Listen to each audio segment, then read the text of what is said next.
दोस्तों नमस्कार।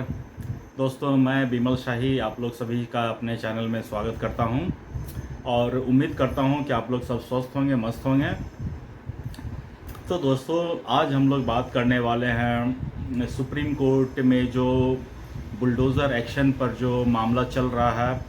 तो दोस्तों जैसा कि आप लोग सब जानते हैं कि उत्तर प्रदेश में योगी आदित्यनाथ जो महाराज जी जो हमारे सीएम हैं और मध्य प्रदेश में मोहन यादव जो सीएम हैं, इन दोनों राज्य में अपराध और अपराधियों के ऊपर दनादन बुलडोज़र एक्शन चल रहा है और किसी भी तरह के अपराध को और किसी भी तरह के अपराधी को उसके बिना किसी भेदभाव के बुलडोज़र से एक्शन हो रहा है। और दोस्तों आप यकीन मानिए आज तक बुलडोज़र एक्शन एक भी गलत आदमी के साथ नहीं हुआ है, वरना इतना बवाल मच जाता अगर एक गलत आदमी के एक सही आदमी के घर पर अगर बुलडोज़र चल जाता तो सोचिए कि क्या से क्या हो जाता। लेकिन सब जानते हैं कि बुलडोज़र का एक्शन सही हो रहा है। जैसे ही कोई अपराधी अपराध करता है तो उसकी सारी कुंडली निकाली जाती है और उसके बाद उसने कहाँ कहाँ अवैध रूप से संपत्ति बनाई है, घर बनाया है, दुकान बनाया है, मॉल बनाया है, ये सारी चीज़ें निकाली जाती है और उनके ऊपर एक्शन होता है। इससे क्या होता है कि अपराधियों का जो है मनोबल गिर जाता है और वो नेक्स्ट टाइम अपराध करने से पहले 50 बार सोचेगा कि अब हम अपराध करें या ना करें। दोस्तों जैसा कि अभी आप सब जानते हैं कि जो बुलडोज़र एक्शन को लेकर इसे रोकने के लिए उलेमा एक संगठन है वो सुप्रीम कोर्ट पहुंच गया। मैं आप लोग सबसे एक बात कहना चाहता हूं, इन लोग की सोचिए पहुंच देखिए, फंडिंग देखिए और इन लोगों का एकता देखिए कि कहीं भी एक्शन हो इन लोगों का एक संगठन होता है जो सुप्रीम कोर्ट तक उनकी पहुंच होती है और वे वहां तक पहुंच जाते हैं। सोचिए इनकी फंडिंग कितनी ज़बरदस्त रही होगी, इनका जो कनेक्शन है कितना स्ट्रांग रहता है। अब ये लोग सुप्रीम कोर्ट में पहुंच गए कि महाराज सुप्रीम कोर्ट में ये लोग रिक्वेस्ट किए हैं कि ये जो बुलडोज़र का एक्शन हो रहा है इसके ऊपर रोक लगाई जाए। तो सुप्रीम कोर्ट पूरा मामला सुना। सुप्रीम कोर्ट ने दोनों पक्ष को नोटिस जारी किया और सब लोग आए और सुप्रीम कोर्ट में अपना अपना पक्ष रखे। और एक बात तो देखा गया कि सुप्रीम कोर्ट ने ये कहा कि बुलडोज़र की कार्रवाई सही नहीं है, आप कितना भी आदमी ने अपराध कर रखा हो उसके घर को नहीं गिराया जा सकता है। ये भी कहा और साथ में सुप्रीम कोर्ट ने यूपी के सीएम योगी आदित्यनाथ की प्रशंसा भी की है कि आपने जो भी एक्शन लिया है सही लिया है और इस तरह की एक्शन की प्रशंसा भी करते हैं। तो अब देखिए सुप्रीम कोर्ट ने ये बोला है कि किसी तरह की रोक नहीं लगाई है कि हाँ किसी ने ये कह दिया हो कि एमपी में अब बुलडोज़र की कार्रवाई नहीं होगी या यूपी में ऐसा कोई एक्शन नहीं होगा, ऐसा किसी ने कुछ कहा नहीं है। लेकिन हर एक लोग अपने अपने तरह से इंटरप्रेटेट कर रहे हैं सुप्रीम कोर्ट के ऑब्जर्वेशन को। हाँ, सुप्रीम कोर्ट ने एक बात ज़रूर कहा है कि हम इस मामले में गाइडलाइन एक बनाएंगे, दिशा निर्देश जारी करेंगे। तो ठीक है, आप दिशा निर्देश जारी कीजिए, उस दिशा निर्देश के अनुसार काम किया जाएगा, इसमें तो कोई दिक्कत नहीं है। अब देखिए राजनीति कहाँ से स्टार्ट होती है। अभी यूपी के जो समाजवादी पार्टी के अध्यक्ष हैं अखिलेश यादव, उन्होंने क्या बोल दिया? उन्होंने बोल दिया कि जब उनकी सरकार बनेगी तो गोरखपुर में बुलडोज़र चलेगा। अरे भैया, गोरखपुर किसी के बाप का नहीं है। अगर कहीं भी अवैध निर्माण हो रखा है, अपराधी हैं, अपराधी से आज तक तो तुमने कुछ किया नहीं अखिलेश यादव।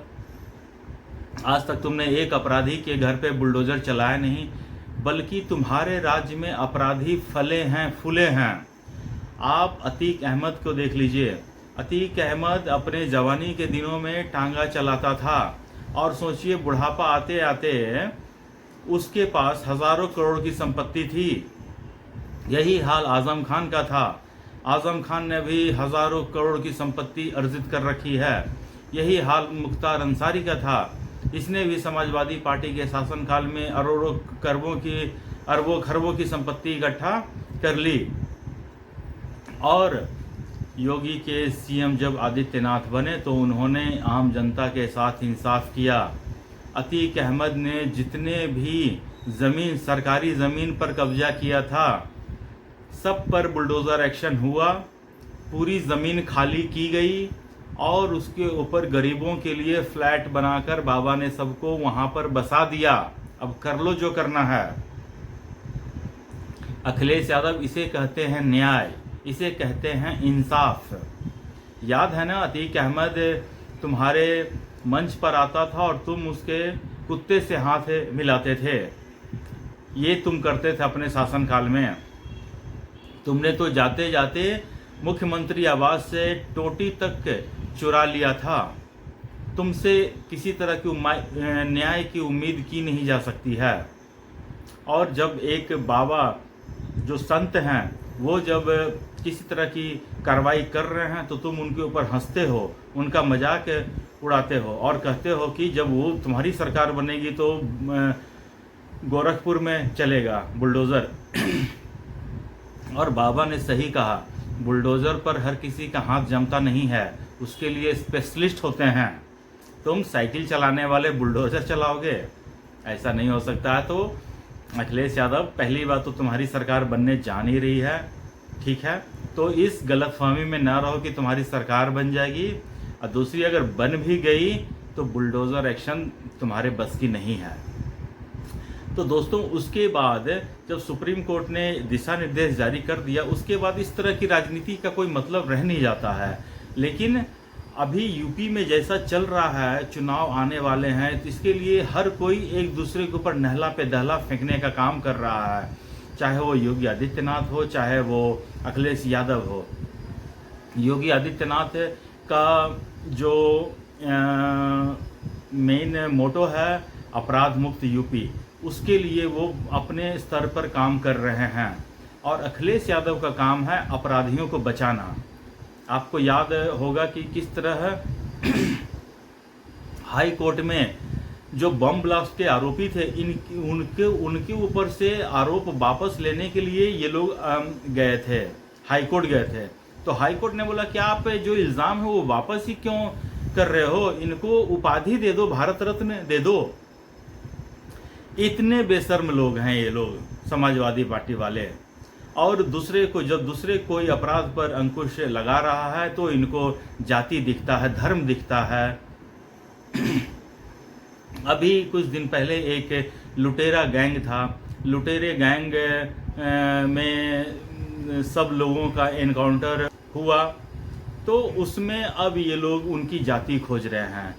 वो कह रहे हैं कि कोई एक जिसका सरनेम सिंह था, उसे कोर्ट में सरेंडर करवाया, और जिसकी जाति जिसका इनकाउंटर हुआ, किसकी जाति यादव थी, उसको बोल रहा है कि चूंकि ये इसकी जाति यादव थी इसलिए इसको एनकाउंटर किया गया। अब बताइए, अब किसी का जब एनकाउंटर होता है तो जाति देखकर होता है क्या? जाति देखकर काम करना मुलायम सिंह यादव और अखिलेश यादव की यूएसपी थी। मुझे याद है जब कभी भी किसी भर्ती परीक्षा में होता था तो 1 से लेकर 100 तक यादव ही होते थे। और जब योगी आदित्यनाथ के समय वैकेंसी होती है तो हर एक जो भी मेरिट में नाम आता है उसका सिलेक्शन होता है। और बाबा ने तो इस बार ये भी करके दिखा दिया कि बिना पेपर लीक के एग्ज़ाम कंडक्ट करके दिखा दिया। तो इस तरह का शासन हर एक स्टेट में होना चाहिए। और जो भी स्टेट बाबा को फॉलो कर रहे हैं उनको बाबा का मॉडल, यूपी मॉडल अपने स्टेट में ज़रूर इम्प्लीमेंट करना चाहिए। तो दोस्तों, आज के लिए बस इतना ही। आप लोग अपना ख्याल रखिए, स्वस्थ रहिए, मस्त रहिए। आप लोग से एक निवेदन है सभी राष्ट्रवादियों से कि आप लोग कृपया करके मेरे चैनल को सब्सक्राइब कीजिए। नमस्ते।